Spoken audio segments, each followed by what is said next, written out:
Happy Big Orange Friday, Rocky Top. I'm Caitlin Gill. And I'm Sarah Grace Kennedy. Thanks for tuning in to UT Today.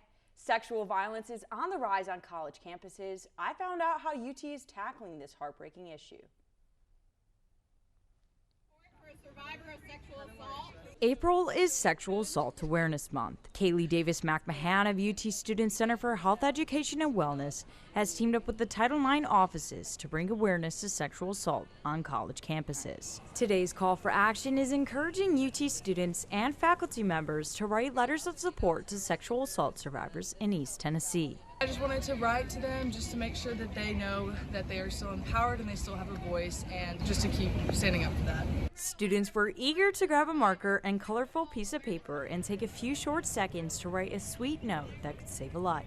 A little note can have a big impact for survivors. When a person experiences sexual assault, essentially they've had their power taken away from them.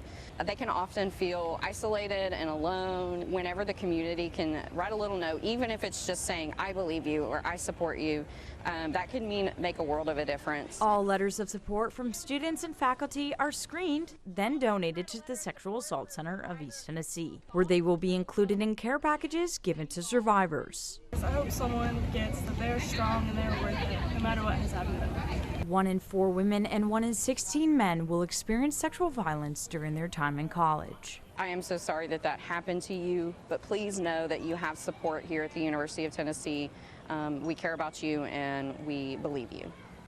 UT Student Center for Health Education and Wellness and Title IX offices will be holding events all of April. For more information to find out how you can show your support to survivors, visit calendar.utk.edu/SAAM. Reporting from the University of Tennessee, this is Caitlin Gill. Whether it be donation drives or educational presentations, the Student Center for Health Education and Wellness will be working with Title IX to provide abundant opportunities for students to get involved. Parking on campus is a struggle for UT students on a daily basis. The issue is not too many parking passes being sold and not enough spots. It is actually a matter of people parking in the wrong places for convenience. Our very own Peyton Gravel tells us more. Housing in Knoxville is not the only problem that the University of Tennessee students have had to deal with since the recent increase in enrollment. Campus parking is certainly at the top of the list. Junior psychology major Emma Haas takes us along for the difficult ride. Parking on campus is definitely kind of a pain. This is my first year I've had a car on campus, and parking passes are pretty expensive, and it just sucks that I have to get to campus over 2 hours before my classes start just to have a chance of finding a parking spot. In Emma's mind, the solution for this problem? I think the parking situation on campus would improve a lot if they stopped allowing freshmen to have cars on campus. I think anyone who has lived in a dorm here knows that campus is pretty self-sustainable. You don't really need to leave that often. And I think all those parking garages and lots would be really useful to upperclassmen who have to commute. Moira Bidner, Communications and Customer Service Manager for Parking and Transportation, has her own suggestion for students who struggle to find parking on campus. Don't go through all the garages, because what happens is I'll get a call the next day from a mom whose daughter was going through the garage for an hour the night before, and I already can tell you at 8 o'clock at night those garages are full. For the future, Moira thinks 2 major changes would benefit everyone. More education to help people understand where to park, where not to park and stuff. And with more money, eventually, the ability to be able to buy the technology to put in garages like there is in G16, G17, and G10 that tells you if there are spaces available. That's one of the things I would really love to see, so that it helps people even before they leave their house. Moira told us that the university has not run out of parking. It's just a matter of people parking in the wrong places. Moving forward, I would much rather help people come up with the solutions. For UT Today, Peyton Gravel. More money and improved technology could be the solution to this problem. With enrollment rates numbers increasing, we'll have to find out. 2 students hosted an excellent scavenger hunt just in time for Easter on campus. Money. The Easter Bunny paid a visit to the University of Tennessee. Students Mac Thompson and Colin Zimmer hosted an Easter egg hunt for students to participate in. We wanted to try and do some sort of event with the entire community besides what we've both individually done. I'm able to catch people as they're walking to classes to do interviews for the internet, and he's able to just give away as much stuff as possible. But we've never tried to host anything where we ask people to come to us at a specific time. Thompson, who has a TikTok following of over 280,000 followers, posted a video with Zimmer on TikTok to drive students to their event. The video garnered almost 400 shares and had over 49,000 views. I saw it on TikTok and I asked him to go with me. Thompson and Zimmer gave students a sweet surprise by secretly hiding the eggs in Hodges Library for them to find. Zimmer dispersed a bunch of eggs for over 100 students to run after on the HSS lawn. After all the eggs were gone, they were directed to Hodges Library, where eggs were hidden on the 3rd and 6th floor. Lokesh and Jocelyn worked together to find the most eggs, earning them the grand prize of $100. It feels pretty good. I'm very excited. How do you feel? Yeah, it feels awesome. You know, we went from rags to riches, you feel me? Rags to riches. Thompson and Zimmer wanted to put on the event to create a sense of community, give students a place to go and have fun, and to meet new people. And I just want to try and just make this environment as feeling like home as possible, feeling like they belong as possible. In Knoxville, Sarah Grace Kennedy, UT Today. Thompson and Zimmer hid over 3,000 eggs. The event wouldn't have taken place without the help of Chattanooga alumni donating more than 50 pounds of Laffy Taffy and North Atlanta alumni donating 1,500 eggs. To find out more events hosted by Zimmer, follow him on Instagram at UTKTheElf. Coming up here on UT Today, we are talking spring practice for the football Vols. And a look at the event parking here on UT's campus.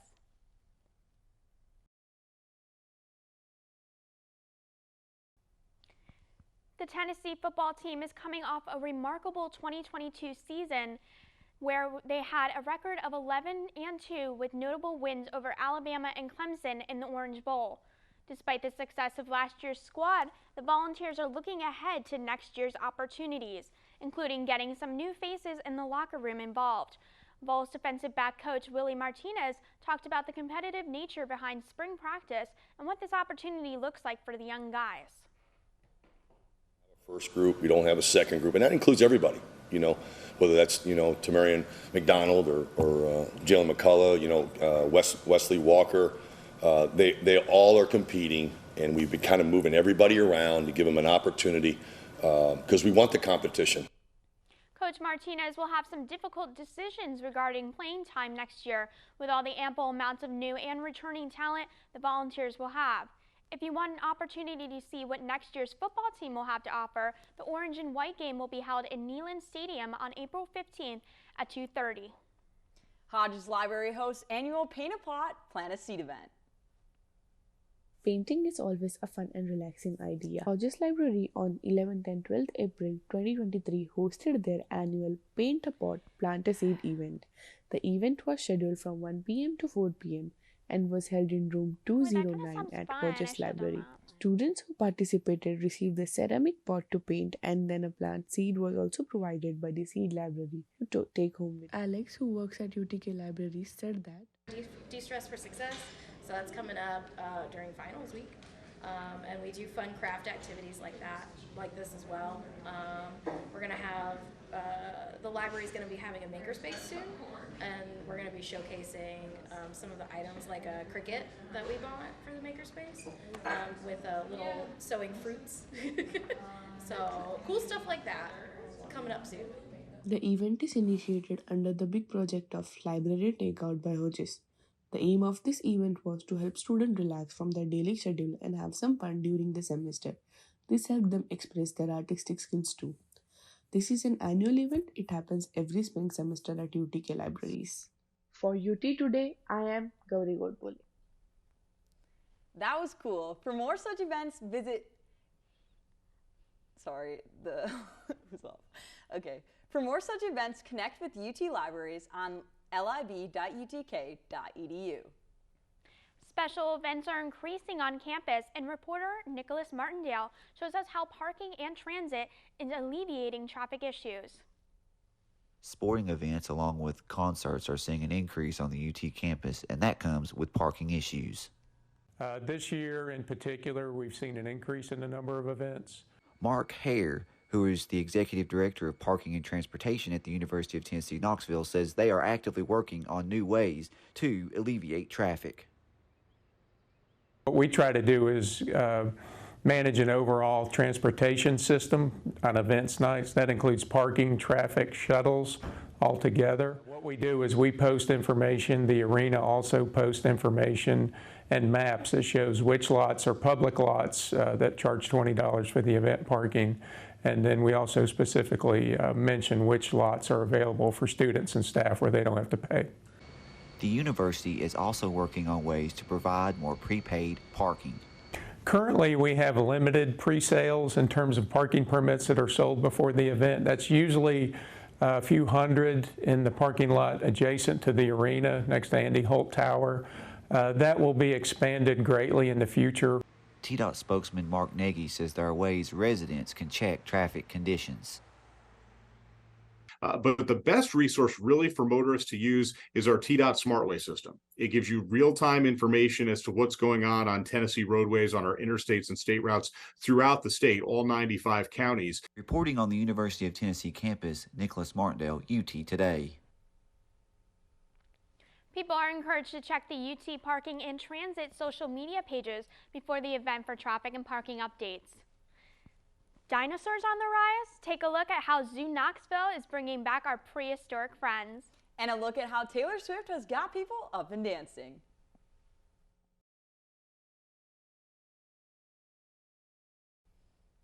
Zoo Knoxville is bringing the past back. Let's go with Jesse Farley and take a closer look. The thought of dinosaurs seems so distant, but at Zoo Knoxville they are closer than they seem. Tina Rowland, Director of Marketing, gave us a closer look. We brought 22 animatronic lifelike dinosaurs. They're all over our zoo campus. As you can see, they're substantially sized. Many of them are life-sized, and we did that so we could have a new experience to offer our guests for the summer season. The dinosaurs range in varying sizes all around the zoo. Every dinosaur has a place, and it was chosen for a reason, but mostly it's to give our guests a fantastic day at the zoo where they can learn about these animals that lived 450 million years ago. Not only are the lifelike dinosaurs a sight to see, but they are also an educational opportunity for guests. You can go take a picture of a QR code and it'll pop up a video that relates to our modern animals that live here at the zoo. While seeing the modern relatives like birds or caiman crocodiles, you can also learn how the dinosaurs went extinct and what we can do to prevent another extinction. Of course, an asteroid struck the Earth, caused catastrophic climate change, and that's what led to the extinction of majority of the dinosaurs. And sadly, we're in the middle of a sixth extinction right now, being caused by the change in our climate. The dinosaurs will be waiting on guests till Labor Day. I'm Jesse Farley, UT Today. Animatronics. I've seen Jurassic Park and I was worried there for a minute. That's for sure. Knoxville became Swift City Friday night. Ellie Milliken has the latest. Fans flooded Scruffy City Friday night for the Taylor Swift dance party. I'm excited to just kind of come out and meet other Swifties. Everybody's so friendly. We all have a shared interest in common. So it's not like we have to think about what to talk about when we meet each other. Swiftie Bethany Lemons could not wait to hear her favorite song. I need to take the things off. Bejeweled, since that's kind of my vibe. DJ Adam Dobris started doing Taylor Swift tours before COVID. We did this about 3 years ago, and we decided that just because of a brand new tour coming out, everyone was super excited for the tour, so we might as well bring back our dance parties, which actually feature a raffle at the end of the night. He says that he loves seeing how passionate the fans are. Being able to see everyone sing along to their favorite artist is super cool. For more information on the Taylor Swift dance party, visit taytayparty.com. In Knoxville, UT Today, Ellie Milliken. The event will be going on in a total of 110 cities. Thanks for watching UT Today. Be sure to check out our YouTube channel.